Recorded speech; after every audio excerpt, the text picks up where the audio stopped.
రెడ్డి గారు 6 సంవత్సరాల క్రితం ఆయిల్ ఫామ్ వేశారు. ఉదయ మండలం, ఉదయ గ్రామం, పొగులచెల్ రోడ్లు. వారు ఈరోజు సాహసించి జిల్లాలో ప్రప్రథమంగా కోకో మొక్కలను నాటుతున్నారు 10 ఎకరాల్లో. కాబట్టి వారికి మనందరి తరఫున వ్యవసాయ శాఖ, హార్టికల్చర్ శాఖ, ముఖ్యంగా గౌరవ జిల్లా కలెక్టర్ గారి మేడం తరఫున వారికి శుభాభినందనాలు.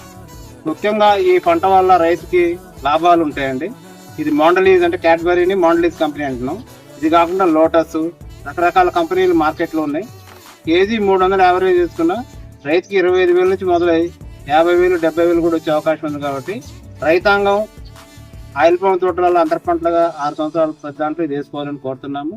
దీనికి డిపార్ట్మెంట్ నుంచి ఎకరానికి 8,000 రూపాయలు 2 years కి హార్టికల్చర్ మిషన్ ద్వారా కూడా సబ్సిడీలు ఉన్నాయి. కాబట్టి వ్యవసాయ శాఖ అధికారులు నిత్యం హార్టికల్చర్ శాఖ అధికారులు, శాస్త్రవేత్తలు, కేవీకే శాస్త్రవేత్తలు, హార్టికల్చర్ శాస్త్రవేత్తలు రోజు మీ ఇంటి దగ్గరకు వచ్చి మీ దగ్గర మొదలుకొని ఈ వర్షాభావ పరిస్థితులు ఏం పంటలు అని చెప్తున్నారు. కాబట్టి రైతాంగం పంట మార్పిడి చేసి వరి, మొక్కజొన్న, పత్తి, మిరప ఇట్లాంటి వాటిని విస్తీర్ణం తగ్గించి విడనాడి నూతన పంటలు పంటల వైవిధ్యం చూపించాలని.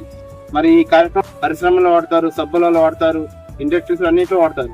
కాబట్టి రైతాంగం ఈ పంట వైపు మొగ్గు చూపాలని కోరుతున్నామండి. ఈ సంవత్సరం వ్యవసాయ శాఖ తరఫున, హార్టికల్చర్ తరఫున, సైన్స్ తరఫున మేము అంచనా వేస్తున్నాం. ఎకరానికి 120 మొక్కలు పామాయిల్ తోట చూడండి. రాజుగారి ఒక చెట్టుకి 4వ సంవత్సరం నుంచి 1/4 kg వస్తాయి. మొదటి సంవత్సరం 40 kg దాకా దిగుబడి వస్తుంది.